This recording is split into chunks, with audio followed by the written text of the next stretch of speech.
BJP कार्यकर्ताओं ने फूंका राहुल गांधी का पुतला। सुल्तानपुर में भाजपा ओबीसी मोर्चा का प्रदर्शन, कलेक्ट्रेट के सामने फूंका राहुल गांधी का पुतला, धू-धू कर जला प्रतीकात्मक पुतला। नमस्कार, आप देख रहे हैं अयोध्या की आवाज। कांग्रेस नेता राहुल गांधी द्वारा प्रधानमंत्री मोदी की जाति को लेकर की गई टिप्पणी पर भाजपाइयों में उबाल आ गया है। शुक्रवार को सुल्तानपुर कलेक्ट्रेट के सामने भाजपा ओबीसी मोर्चा की ओर से राहुल गांधी का पुतला फूंककर प्रदर्शन किया गया। सुरक्षा की दृष्टि से यहां पुलिस फोर्स मुस्तैद रही। भाजपा ओबीसी मोर्चा जिला अध्यक्ष डॉक्टर रामजी गुप्ता ने कहा कि बार बार यह खानदान हमारे प्रधानमंत्री का अपमान कर रहे हैं। उन्होंने कहा कि हमारे प्रधानमंत्री अति दलित में पैदा हुए हैं। इनको लगता है कि अति दलित को राष्ट्र का प्रथम नागरिक नहीं होना चाहिए।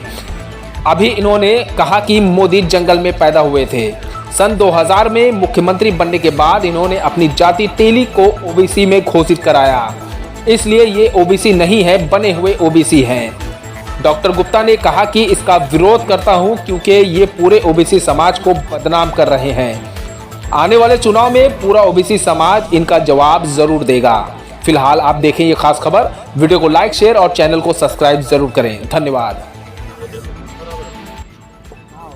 अध्यक्ष जी, आज राहुल गांधी का पुतला फूंका गया है, क्या कारण है? ये कारण है कि बार बार जो है ये जो खानदान है हमारे प्रधानमंत्री जी का अपमान कर रहा है, क्योंकि हमारे प्रधानमंत्री जी अति दलित में पैदा हुए हैं। इसलिए इनको लगता है कि दलित को जो है राष्ट्र का जो है प्रथम नागरिक नहीं होना चाहिए या ये प्रधानमंत्री नहीं होना चाहिए। अभी इन्होंने कहा है कि मोदी जी कभी जंगल में पैदा हुए थे। सन 2000 में मुख्यमंत्री बनने के बाद इन्होंने जो है अपनी जात को है, जात जो तेली है, तेली जात को इन्होंने ओबीसी में घोषित कराया, इसलिए ये ओबीसी नहीं है, ये बने हुए ओबीसी हैं। मैं इसका विरोध करता हूं क्योंकि ये पूरे ओबीसी समाज का जो है बदनाम कर रहे हैं। और मैं ये भी आपको बताता हूं, ये कम से कम जान लीजिए, इस आने वाले इलेक्शन में पूरा ओबीसी समाज इकट्ठा होकर के इसका जवाब जरूर देगा।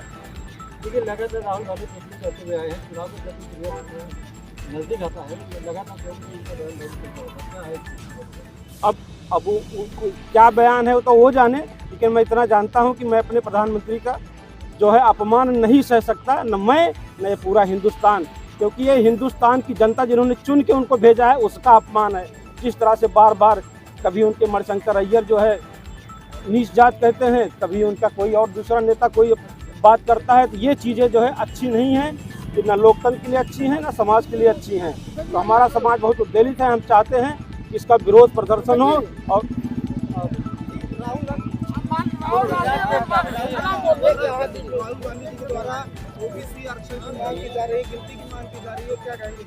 ओबीसी आरक्षण इस सरकार में ओबीसी के लिए जितना काम किया गया पिछले 70 साल में, जब तक कांग्रेस सरकार थी, किसी ने नहीं किया। ओबीसी आयोग को जो मान्यता प्राप्त इसी सरकार में दिया गया है। आज पूरे विधानसभा लोकसभा में आरक्षण 27% के अनुसार ही विधायक, सांसद और मंत्री हैं हमारे। नौकरी में 27% आरक्षण लागू है और वो हम इम्प्लीमेंट भी हो रहा है। 70 जब से लागू हुआ तब से कभी हुआ नहीं। अब ये हमारी सरकार उस पर बिल्कुल लगी हुई है कि हम जो है इम्प्लीमेंट करा के ही छोड़ेंगे 27% आरक्षण। 2014 में आपकी सरकार आने के बाद क्रीमी लेयर लाया गया। क्रीमी लेयर को क्रीमी लेयर में किसी को अलग कर दिया गया आरक्षण? नहीं, क्रीमी लेयर इसलिए लाया गया था कि जो इस समाज से जो एक उच्च स्तर पहुंच गए, जिसका अभी 7 लाख से 8 लाख किया गया है, 8 लाख से ज़्यादा कमाने वाले लोगों को क्रीमी लेयर रखा गया है। उससे कम को है क्रीमी लेयर में नहीं है, उनको आरक्षण का लाभ मिलना चाहिए, इसलिए दिया गया है। संविधान तो राहुल के खिलाफ ही है पूरा। राहुल तो पूरे संविधान को ही खिलाफत बताते हैं। वो संविधान में कोई बदलाव करते हैं तो कोई खिलाफत नहीं है, हम करते हैं वाजिब ढंग से, तो ज़्यादा खिलाफत है। ओबीसी गिनती कोई मतलब नहीं कि तो देश बांटने वाली बात है। नहीं, गिनती की बात क्या, काहे नहीं? 70 साल में किए गिनती की बात, कभी किए नहीं किए।